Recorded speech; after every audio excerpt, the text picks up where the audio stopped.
अगला टॉपिक है हमारा Huckel's rule for anti aromaticity. Huckel's के अकॉर्डिंग कौन सा कंपाउंड एरोमेटिक होगा ये हम देख चुके हैं।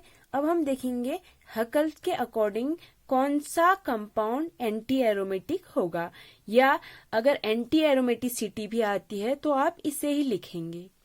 When any species follow the four given condition, then that will be anti-aromatic. These four condition are given as, अगर कोई कंपाउंड या अगर कोई स्पीसीज ये चारों कंडीशन जो नीचे दी गई हैं इनको अगर फॉलो करता है तो वो कंपाउंड या वो स्पीसीज क्या होगा, एंटी एरोमेटिक। फर्स्ट कंडीशन क्या है, species should be cyclic. Species क्या होना चाहिए, साइक्लिक होना चाहिए। सेकंड कंडीशन है स्पीसीज शुड बी प्लेनर और approx planar. Planar means sp2 hybridised होना चाहिए, या approx planar means sp2 hybridised के साथ sp3 भी हो सकता है। अब तीसरी कंडीशन देखते हैं। तीसरी है species should have complete delocalisation. Species में क्या होना चाहिए, कंप्लीट डिलोकेलाइजेशन होना चाहिए। कहने का मतलब है जो पाई इलेक्ट्रॉन स्पीसीज में प्रेजेंट होंगे वो पूरी रिंग में क्या करने चाहिए, घूमने चाहिए।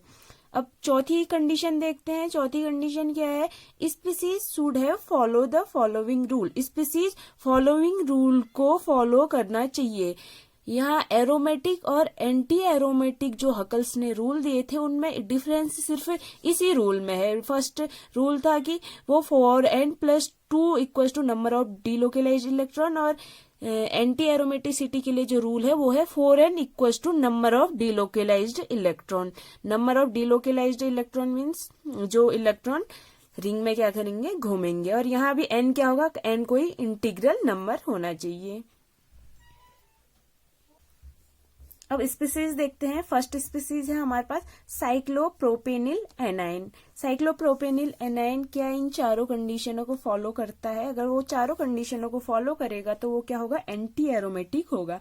अब इसमें देखते हैं। फर्स्ट कंडीशन है species should be cyclic. Species cyclic होना चाहिए, हाँ ये साइक्लिक है।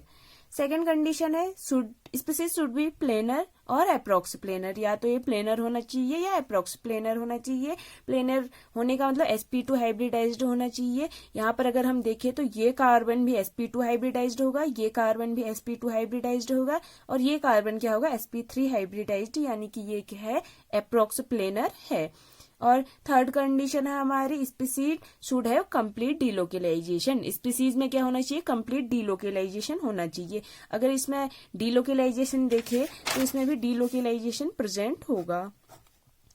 इस तरीके से ये स्पीसीज है, यहाँ पे डबल बॉन्ड, तो यहाँ पे क्या होगा, इस साइड को, इस कार्बन की तरफ को अगर हम बॉन्ड तोड़े तो क्या होगा, ये बॉन्ड कहाँ पर आएगा, यहाँ पे। यहाँ नेगेटिव बॉन्ड के इलेक्ट्रॉन यहाँ जाएंगे, यहाँ पर आएगा नेगेटिव, और इस कार्बन पर आएगा पॉजिटिव। पॉजिटिव और नेगेटिव क्या करेंगे, बॉन्ड फॉर्मेशन, और यहाँ पर क्या होगा, ये बॉन्ड यहाँ से यहाँ चला जाएगा। अगले स्टेज में क्या होगा, ये बॉन्ड यहाँ की तरफ को टूटेगा,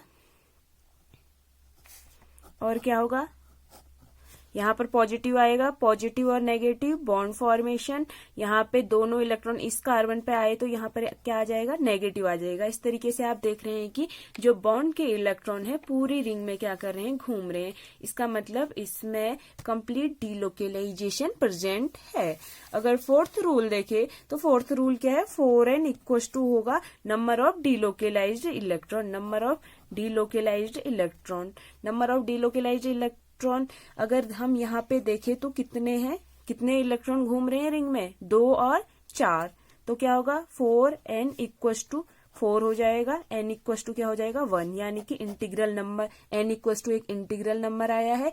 इसका मतलब ये species 4n equal to number of delocalised electron वाले रूल को भी क्या करता है, फॉलो करता है। इसका मतलब अगर ये स्पीसीज सारी कंडीशन को फॉलो कर रहा है तो क्या कहेंगे कि ये स्पीसीज एंटी एरोमेटिक है। अगली स्पीसीज देखते हैं, साइक्लोपेंटा डाइएनिल कैटाइन। साइक्लोपेंटा डाइएनिल कैटाइन क्या चारों कंडीशन को फॉलो करता है। फर्स्ट कंडीशन है species should be cyclic, cyclic है। स्पीसीज शुड बी प्लेनर और अप्रोक्स प्लेनर, ये क्या है, प्लेनर है क्योंकि इस पर भी sp2 हाइब्रिडाइज्ड कार्बन है, इस पे भी, इस पे भी, इस पे भी और इस पे भी। तो इसका मतलब क्या है, ये स्पीसीज क्या है, प्लेनर है। अगली कंडीशन है स्पीसीज शुड हैव कंप्लीट डिलोकेलाइजेशन। इसमें कंप्लीट डिलोकेलाइजेशन है या नहीं देखते हैं। इस तरह का स्पीसीज है हमारे पास, इस तरीके का।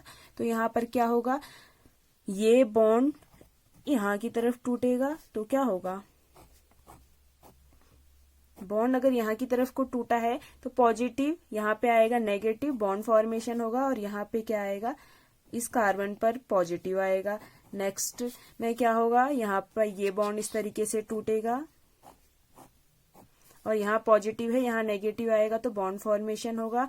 यहाँ पर इस कार्बन पर कमी आएगी तो यहाँ पर पॉजिटिव होगा और ये बॉन्ड ऐसा ही बने रहेगा। और इस तरीके से आप देख सकते हैं कि ये जो बॉन्ड के इलेक्ट्रॉन होंगे पूरी रिंग में घूमेंगे। इसका मतलब क्या है कि इसमें कंप्लीट डीलोकेलाइजेशन प्रेजेंट है।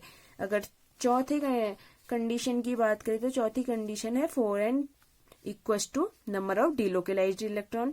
4n equals to number of delocalised electron कितने हैं, कितने इलेक्ट्रॉन रिंग में घूम रहे हैं, 2 और 4। तो क्या होगा, n इक्वस टू 1। तो n equals to integral number आया है। इसका मतलब क्या है कि ये फोर्थ रूल को भी फॉलो करता है और ये स्पीसीज ये चारों कंडीशन को फॉलो कर रहा है। इसका मतलब ये जो स्पीसीज है वो क्या है, एंटी एरोमेटिक है। ये दोनों स्पीसीज अगर चारों कंडीशन को फॉलो कर रही हैं तो दोनों स्पीसीज क्या होंगी, एंटी एरोमेटिक होंगी। Thank you.